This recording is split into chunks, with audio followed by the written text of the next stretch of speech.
All right, let's talk about the new comic books coming out November 26, 2025. That's this week. Absolute Batman. It's been absolutely amazing. It looks like we have Bane here on the cover. I cannot wait to read this issue. I've caught up on Absolute Batman. I think it's one of the best comics I've read in quite a while, and I want it to keep going as long as it possibly can. I love the Absolute universe. We've also got Absolute Wonder Woman, which again has been great. I don't comment down below and tell me which Absolute title you think is the weakest and do you think is the strongest. I'm curious to see people's opinion on the Absolute universe. I would say altogether it's pretty strong. Even at the Absolute universe's bottom tier is still, I think good comics.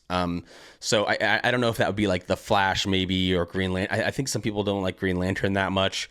But yeah, I want to know what you think about the Absolute universe. Like, what titles would you put at the top? Which ones would you put at the bottom? We've also got a new Detective Comics issue. I like this new Batman run going on right now. I'm not sure if that Detective Comics issue ties into it, but I am reading that. We've got DCKO #2. This is a must read, a must pick up.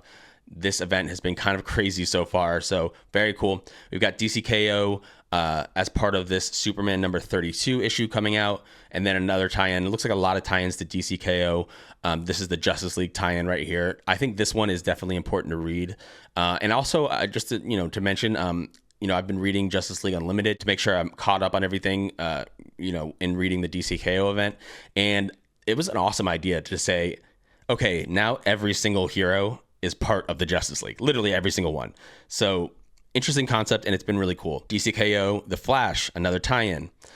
We've got Green Arrow. I'm not reading this. Let me know if you are and if it's any good.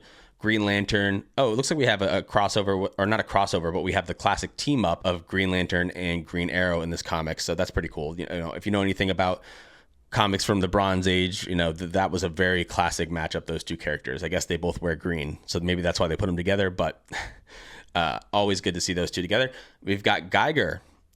This has really, been great. I have a comic book club that we do, and we recently read the first 6 issues of Geiger, which were awesome. And this is definitely a great one to pick up. I mean, it's Jeff Johns, one of the best comic book writers of all time. If there's a Jeff Johns book coming out, you should probably be reading it. I'm just being honest here, okay? We have this Immortal Legend Batman. I'm not sure what that is, but it looks really cool. The cover looks great. We've got the Mortal Thor with another beautiful cover from Alex Ross. So, I mean, I would buy these books almost just for the cover, but also it's from writer Al Ewing, who we know did an amazing job on many different stories, but especially Immortal Hulk. And he's been, working his magic with this latest run of Thor. That's been awesome. So, wow, a lot of really good comics coming out this week, by the way.